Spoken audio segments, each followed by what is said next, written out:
morning, everybody. This is Eureka John, Eureka Street Crypto Hub, broadcasting live on Theta TV, and my channel is Eureka John, I think.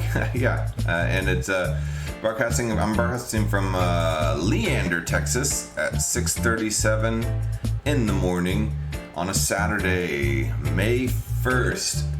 And I promise you, I will not jump into all these Justin Timberlake. It's gonna be May memes, so. Oh yes, sir. April was an interesting month, and I'm sure May will be just as interesting, as it's never boring in the crypto space. Now my cracky crack drink right here, and up before the crack of dawn, before the buck crack of dawn, to try to hurry up and get some videos done and do some stuff before the kids wake up and cause all day chaos. I'm almost done with my Komodo video, so tune in a little bit later today and you'll get to see my Komodo video. So, or I'll put it up later today or this evening or something. So, yeah, Komodo is a pretty interesting chain, and I'm glad to have made a video for that. And let's see, yeah, this is my video blog. I'm not a professional. I'm not some kind of crypto guru. I'm not a teacher. I'm not a financial advisor. I don't know a lot of crap about a lot of crap, but I'm learning a lot of crap about a lot of crap. So you're along with this ride with me and watching me and helping me, and this is my video blog to help do so. And I felt like I was bugging my friends and family about crypto stuff, so I decided, hey, might as well just reach out to the world and create my own channel and learn crypto along maybe with some other people. And I have done that, and I've never met anybody in real life, but I've talked to some people via Twitter, via YouTube, Odyssey, stuff like that, and I've gotten some tips on some projects, some help on some ideas. Some things that I've said that have been completely wrong and out in left field, people have gently corrected me on. So far, nobody's been a complete dickwad, but overall, everybody's been pretty cool, and everybody in this space is fairly supportive of each other, regardless of what they tell you on Twitter. So don't worry about Twitter; those are just a bunch of cock gobblers. So anyway, yeah. This is it. I'm on episode 129. I've been broadcasting since October 24th, 2020.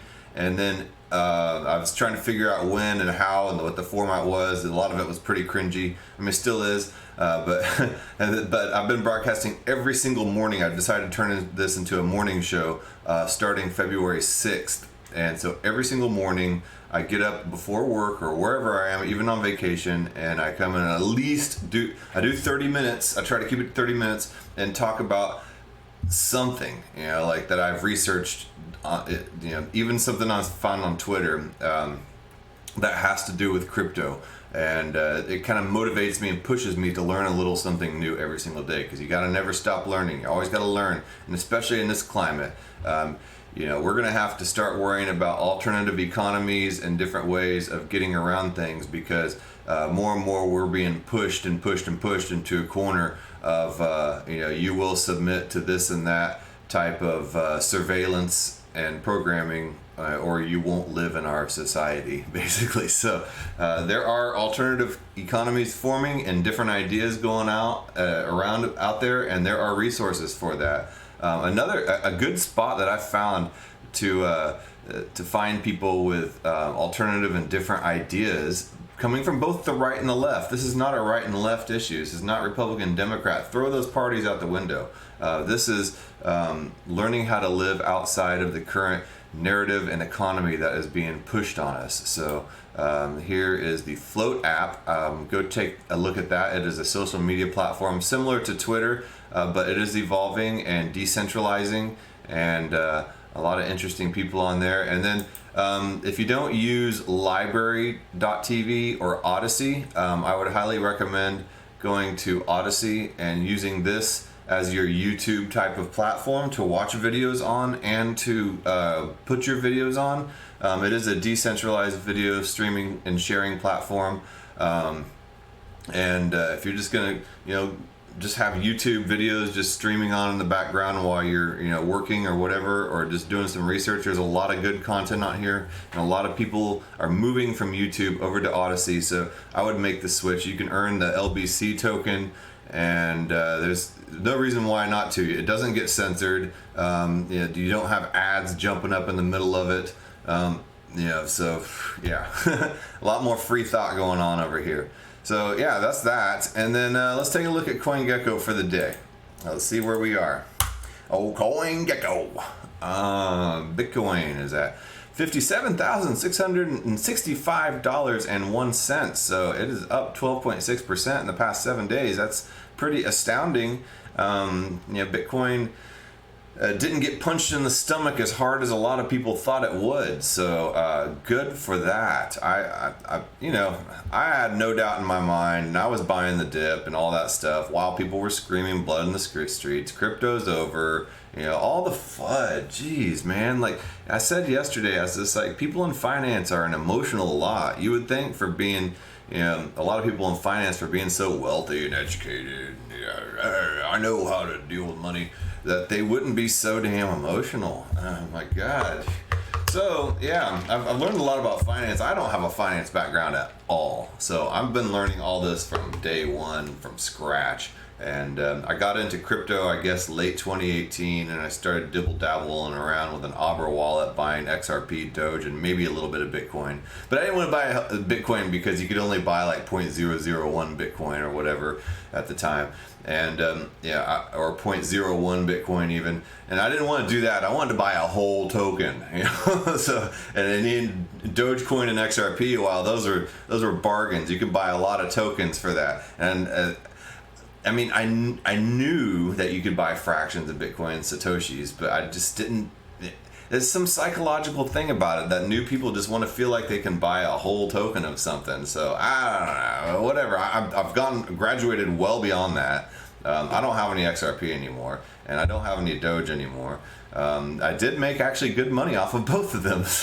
But XRP should be having this Flare token drop coming in June, so maybe I'll have some XRP back due to that Flare drop, because they counted your wallet December 12th, and whoever had XRP in qualified wallets will get a part of this Flare drop. And apparently the Flare token is the Spark token. The Flare network is going to be XRP's version of DeFi. I don't know.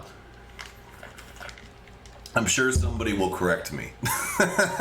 So anyway, Bitcoin's at 57,680.75 from a year ago.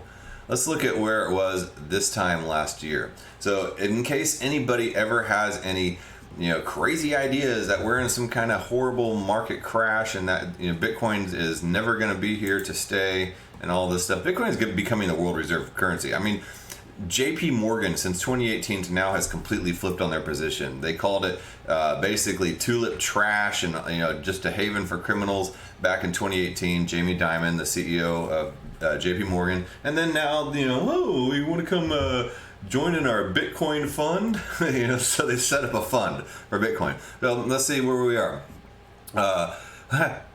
So this time last year is $8,824.82. So, and that was recovering just after it had its little crash in March, the COVID crash. And then we had a little crash right there, went down to 23 from up to 40.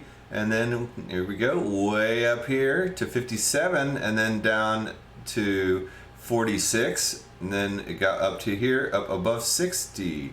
Right there on March 13th, 61,000. Then it goes down to 51,000. And then here up to 63,000, and then down to 48. A lot of people just have very weak hands. They just can't really hold on to that Bitcoin. It just kind of slips out like a bar of soap. So they just sell it every time they see it doing that little dip. But when in doubt, zoom out. So let's go back to the home page. And Ethereum is working up to be the same way. Ultrasound money, and apparently with EIP 1559 and a bunch of other developments coming out and the merge with ETH 1.0 to ETH 2.0, the Serenity is what ETH 2.0 was called before it was called ETH 2.0. Is called Serenity, is moving in and merging, and the Beacon chain, which is the ETH 2.0 chain, is merging into the ETH 1.0 chain, and soon it will all be ETH 2.0. It'll start with sharding coming up here, and then it'll bring in roll-ups, and then shards will be put into roll-ups, and yeah, it's going to be pretty interesting. And the transaction power, TPS per second, will transactions per second, TPS, will be crazy fast. So yeah, Ethereum's going to be doing very well. I think it's going to be hitting 3,000 very soon here, maybe within the next week. But a lot of people say Ethereum's going to go to 10,000. Some people obviously have some crazy ideas way out there, but I think by between 5 and 10,000 within the next few months is not entirely unreasonable. So I don't know. I don't really do TA and price analysis. It's not really my shtick, but I don't even like it. But some people are really good at it, and I follow a few people that are really good at it, and I'll occasionally watch it, but I have to kind of be in the mood for it. TPS, it just reminds me of Office Space. Ron Livingston playing that, constantly having to turn in his TPS reports, having 3 different bosses coming to him asking about the status of his TPS reports. Yep. And then here we are doing nothing but caring about TPS for various blockchains. So it's not all about TPS. It is about security. So transaction speed and security and scalability and interoperability. Those are 4 things: speed, security, scalability, interoperability. Those are 4 things that matter with blockchains, and 4 things that you should look at if you're new and you're exploring different blockchains and you're trying to figure out the differences of them. Look at the speed, scalability, what did I say? Security and interoperability. Yeah, and a lot of these blockchain 3.0 platforms are starting to make interoperability a default characteristic of their blockchains. For instance, like Cosmos wallet, not wallet, but Cosmos is a prime example of that. Is of blockchain 3.0. You had Bitcoin blockchain 1.0, just pure transactions. And then you had Ethereum blockchain 2.0 adding smart contracts on top of the transaction capability of a blockchain. Now we have 3.0, and they're adding scalability and interoperability to be able to talk to other blockchains as part of their blockchains. And Komodo would fit into blockchain 3.0. Cosmos fits into blockchain 3.0. So yeah, a lot of crazy stuff happening in the Bitcoin world right now. So anyway, I wanted to talk a little bit today because somebody in Odyssey that comments on some of my videos named Garden Fairy, I don't know if it's a he or she, but they brought up some really good ideas, and it doesn't even matter if it's a he or she apparently according to the current narrative, but whatever, I'm not going to go into that. Well, okay, first of all, I want to say that the government is trying to get into your ledgers. So already the ledger, it's a little flash drive, it's a wallet where you can put your crypto on and unplug it from your device so nobody could hack into your device in order to be able to steal your cryptocurrency. Here, I'll just show you a little example just in case you don't know what a ledger wallet is, because I don't want to leave anybody behind, because I can't assume that everybody knows everything, because when you assume, you make an ass out of you and me. So this is if I can get it to pull up, this is a ledger wallet right here, and it plugs in and you can put in your passwords and all that stuff.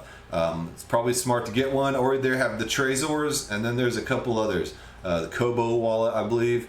So it's an external drive, and then you can connect your phone to it, and you can put it in your laptop or whatever.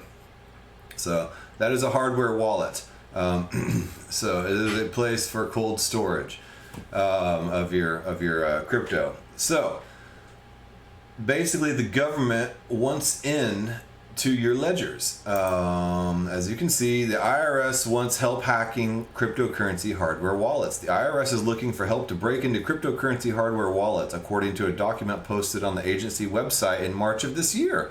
Many cryptocurrency investors store their cryptographic keys, which confer ownership of their funds, with the exchange they use to transact on a personal device. Some folks, however, want a little more security and use hardware wallets, small physical drives which store a user's keys securely unconnected to the internet. The law enforcement arm of the tax agency, IRS Criminal Investigation, and more specifically its digital forensic unit, is now asking contractors to come up with solutions to hack into crypto wallets that could be of interest in investigations, the document states.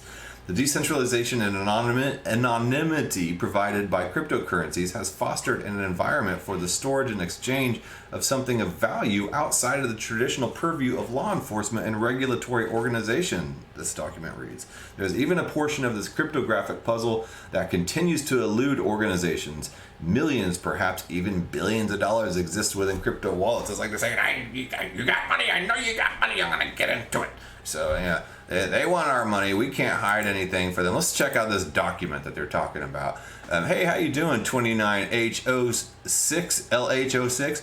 Nice to see you back here again. It's cool seeing a lot of people jumping back on in the mornings and catching me in the mornings. I mean, it might not be as early for them, but, it's early for me, so, I got to save this to my drive. All right, I'm going to save this to my desktop.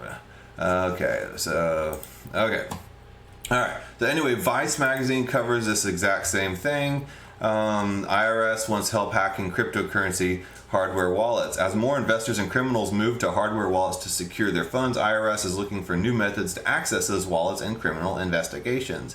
The IRS is looking to help break into cryptocurrency hardware wallets, according to a document posted on the agency website March of this year. Let me go in and shite. All right, here's this document that they keep talking about. Performance work statement, criminal investigation, development of exploitation techniques against crypto wallets. Oh God, man, this just looks like freaking pulling teeth to read. I'll have to go through it later, but for now, I will trust what these people say. I'll link this in the video description. In case you feel like reading a government document, as if tax season wasn't enough this year. But, hey, some people just really get off on reading crap like this. But, I do too sometimes. I mean, I'll read the most dry white papers and, just to figure out how to do something. So if the motive is there, you'll do it.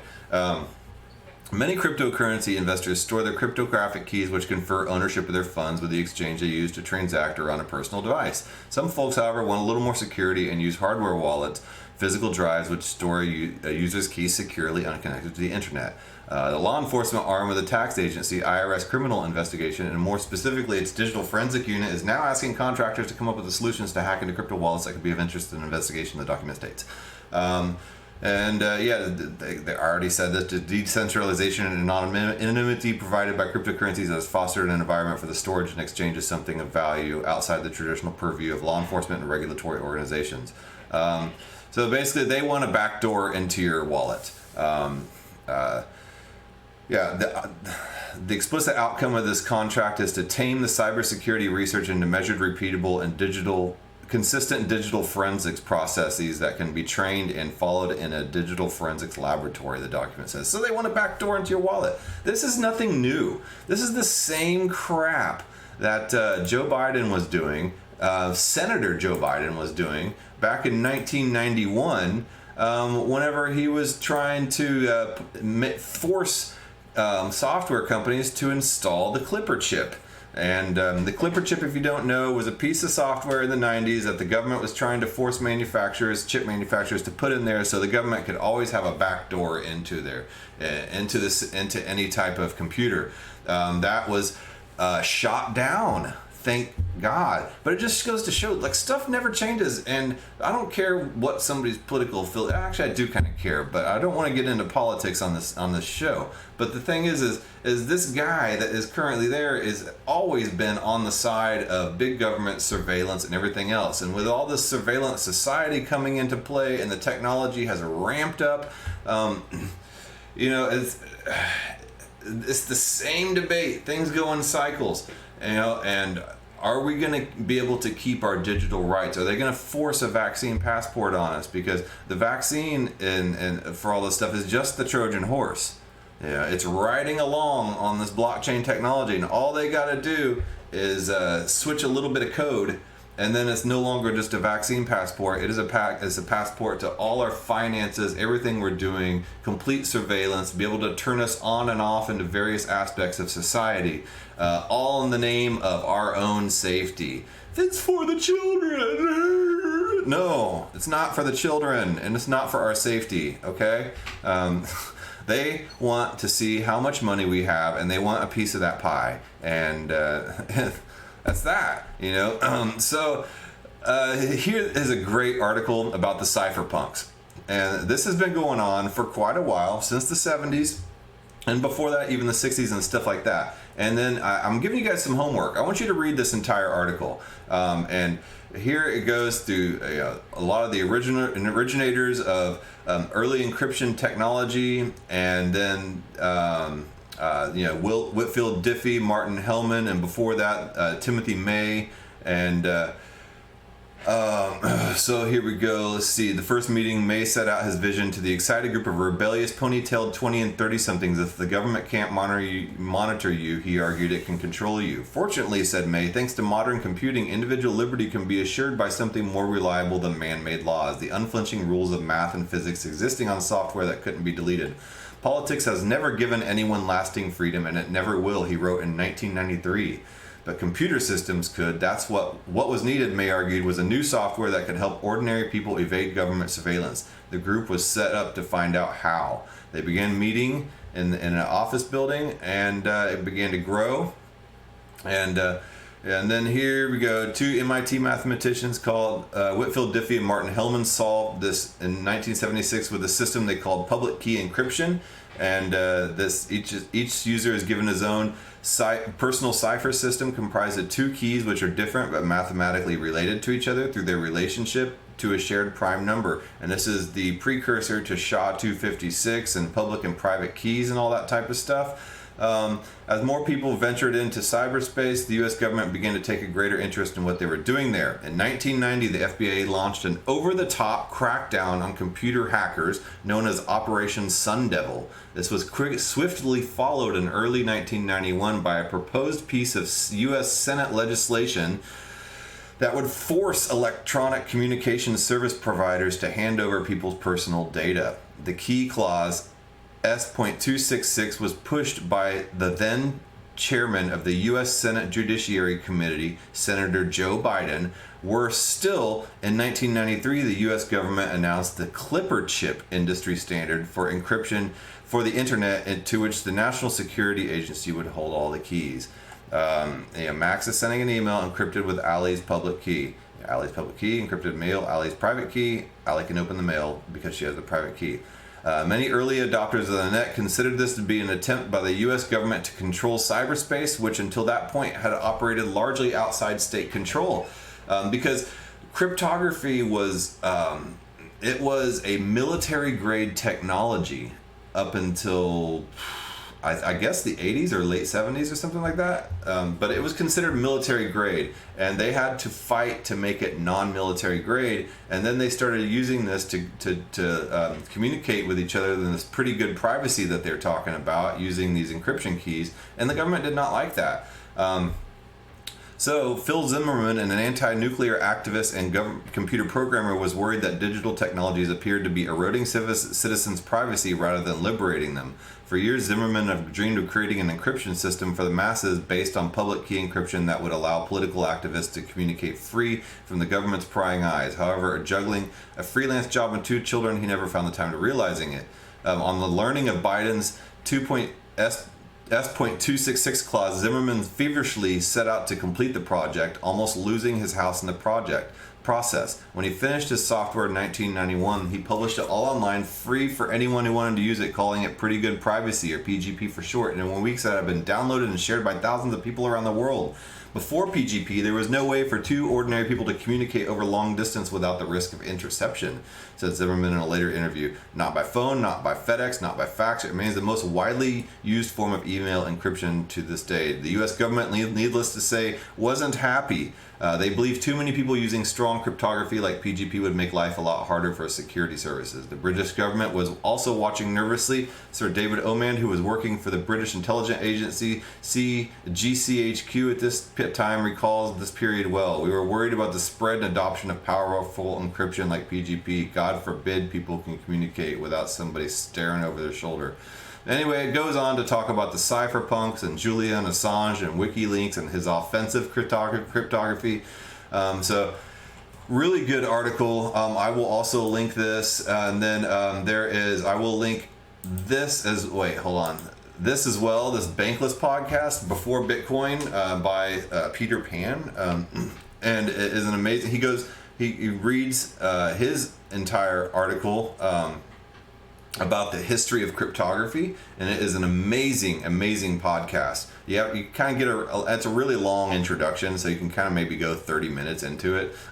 But when he actually starts reading his article, it's amazing, the stuff that you can learn about the history of cryptography. Now, that being said, now we want our privacy, right? We want to be able to order that double pepperoni with extra sausage, and then without a problem, without having some kind of government agency or health agency telling us that our blood pressure is too high and our cholesterol's too high, therefore we don't qualify ordering that pizza, because it's monitoring our health status consistently through our little Fitbit that's on our arm, and then connecting to our phone, and then connecting to the blockchain, which gives us a green or a red on every single little bit of decision we make. And if you think that's all science fiction, no, it's not. Just check out Fetch.ai. It's a blockchain project, and I did a video on it not too long ago. And there are autonomous economic agents that are going around, that are being built everywhere as nodes to constantly surveil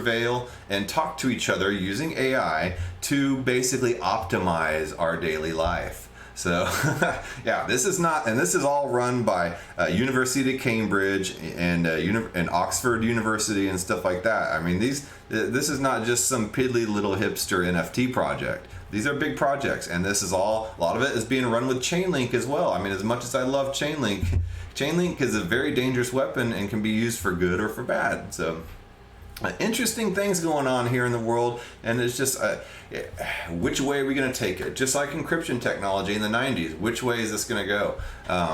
So that being said, I mentioned earlier, Garden Fairy on Odyssey had suggested a project that I take a look at, and I think it's fun. Monero and Pirate Chain right now are the two best privacy tokens out there. And then there's Secret Network for privacy on DeFi as well. Those are obviously the very serious projects, and Pirate Chain has been exploding in value, and Monero has actually been doing very well because the tighter the government regulation and more obvious this big surveillance and privacy issue is coming into play, the more people want privacy, so the value of these tokens are going up. So if you're interested in knowing where to get Monero, there is a website called localmonero.co. And it will allow you to transact outside of the sphere of any prying eyes whatsoever. People say, well, I'm not doing anything wrong. Why would I care if anybody's watching me? It's the principle. It's they're wanting a backdoor into your cryptocurrency ledger. And then my example about ordering the pizza. I know it's kind of an extreme example, but how extreme is it? How extreme was things we were talking about last year? How would vaccine passports have sounded this time last year? Everybody would have thought it was just completely tinfoil hat conspiracy type of idea. But now, it's on the table. So, and it's already being implemented in places like Israel. So, and the UK is really fighting hard against it. So good luck, you guys. So anyway, here's how to buy Monero, buy or sell Monero local, how to buy Monero online, how to sell Monero online. You can even stay safe and buy it with cash by mail. So there are ways you can do all this. And then there's this, I thought this was funny, and it is a joke. It's kind of like the Dogecoin of Monero, wow-nero. The future is wow. Wownero is a Doge-inspired CPU mineable privacy-centric meme coin. It was fairly launched on April Fool's Day in 2018. It's the software fork of Monero with a light version of RandomX. a ring size of 22, a faster difficulty adjustment, and dynamic Coinbase unlock times. Wownero has a deflationary fixed supply of 184,467,440 coins with a slow and steady emission over 50 years. It has no trusted setup, pre-mine, insta-mine, stealth mine, ICO, or a dev tax. As 100% community-driven, free and open software, Wownero does not depend on billionaire shills or lame-ass influencers like me, unlike opposing projects. And here is their roadmap, in case you're wondering about what the progress is going to be like. So yeah, there's that. And let's see where we're going here. And here is their white paper. In case you wanted to look at the technical details, well, okay, yeah, it's a blank PDF document, literally a white paper. So, just in case you really wanted to dig in and get to the details, such mining mini CPU, much wow. So mining WoW is a scientifically proven to increase testosterone and vitality. Wownero is ASIC resistant and uses an algorithm that is optimized for general purpose PPUs. You can mine with XMR rigs, Spelunker for Windows, or directly in Wallet desktop wallet. Open source development. It's an open source accessible to all. Want to join our ragtag group of Cypherpunks and crypto anarchists? You can contribute to Wownero development via our Git or submit a proposal to our community driven funding system. Be your own interdimensional bank. WoW is sound magic internet money. And you know what? People used to say, wow, Bitcoin is just magic internet money. You know, it's actually kind of a compliment. It is magic internet money. With WoW, you are your own interdimensional bank. Your accounts and transactions remain private until the end of time. Evade taxes, meme, and bribe public officials with complete anonymity. Download one of our many wallets to get started. How to volunteer. You do not need to be a programmer to be a part of the Wownero crew. Here are some ways you could contribute. Make memes, art, music, and post to our Reddit, Wownero, Such Wow, or Twitter. Tag the streets with Much Wow graffiti. Make how-to tutorials on YouTube. And they are condoning graffiti and crime. Troubleshoot common noob problems on Reddit, Discord, and Telegram. Translate Wownero information to other languages. Donate to Wownero funding system proposals. Tip meme creators. Run a full Wownero node at home. If you know someone with coding skills and skills, invite them to join and donate to the general dev fund. And there's several wallets. They have the command line wallet, the desktop wallet, the WoW Stash web wallet, the mobile Android wallet, and the offline paper wallet. And there's a bunch of resources right here. And here's the developers. You know, founder, maintainer, code, and shitty Wownero bots is Jay Winterm. Wow-wario, copy and paster in chief, lead dev, Cartiisme, guy with no coding skills who draws and memes. LZA Menace, meme curator extraordinary, dev of many dodgy websites. QVQC, snarky unicorn, high functioning meme junkie and keeper of WoW Bucks guides. Asymptomatically, moderator and public node administrator, maintains community forum and geo-distributed remote nodes. And DJ WoW, advanced AI disc jockey, keeps the jams going into the dark webby webs. So here's some advisors. Vitalik, ICO shill. After countless of shitty ICOs, how could we go wrong with his advice? Gary the asshole, free node troll with generally a bad attitude, a total asshole. Phil Code, visionary. We will always remain true to Phil Code's original vision. Fluffy Doge, Twitter troll, introduced payment processors for shitty country music. And Philosopher, lead Chad, shitcoin billionaire and the manifest man in crypto. So yeah, it looks like a good deal. I love it. Let's check out their quick little web wallet. I would highly advise to not use this web wallet, and they will actually be the first to tell you that. Manage your Wownero funds securely and anonymously. It's an open source web-based custodial wallet for the Wownero cryptocurrency, and its hosting was funded by the Wownero funding systems. Let's go to the FAQ here. Take a quick look. Is it safe? No. Web wallets in general are not recommended for use as there are too many attack vectors and possible ways to potentially bypass security. Additionally, even though you can control the seed, this is technically a custodial wallet because I hold the wallet files and secrets used to access them. I still have control of the web wallets and secrets. If someone finds a way to hack into the server, they potentially gain access to this as well. However, if you're willing to accept the risks, web wallets make it very easy and convenient to get started, but you have to trust that A, we won't get hacked, and B, we won't steal from you. Why should I trust you? You shouldn't. I'm a stranger on the internet operating a custodial web wallet for privacy-oriented joke meme coin. This should be all the red flags you need. So yeah, that's basically that on the web wallet. I do have, let's see here, let me add this here, window capture, Wownero wallet. So I'm going to show you what this wallet looks like. There we go. Ta-da! All right. This is the Wownero wallet, and yeah. So basically just a wallet. Yeah. Let's see what we got here. Show home, show mining. Okay, you can mine with it. And many to pay, help, official website, report about. Let's see, about. Okay, authors. Yeah, okay, acknowledgements. Yeah, okay. It's a fork of the Feather wallet. Okay. And then, let's see, there was a place where you could see some interesting memes, but I don't know where they are. So, oh, here we go. Such wow. Yay. Nature is beautiful. I love nature. Increase your confidence. Good. So, yes, a bunch of cool memes in case you really need to post some memes onto Twitter and you want to help promote this. Well, here's your source. And a little tip bot. And there's the Reddit site and all that stuff and the places you can go. You can buy the Wownero on tradeogre.com, and that's where you can also buy the pirate chain as well. So yeah, take a look. Yeah, dibble dabble, do your thing, zabble dabble, and that is Wownero. So in case you were so curious, so thank you Garden Fairy on Odyssey for showing me this wallet and this project. I think it's pretty amazing. So yeah, let me see, let me get that. So yeah, with that being said, I've gone over time now. I've been starting to ramble on, and I need to call it quits. I need to finish up this Komodo video. I can't believe the kids are still asleep. It's 7:13 in the morning, so I need to do the deal and get started with my Saturday.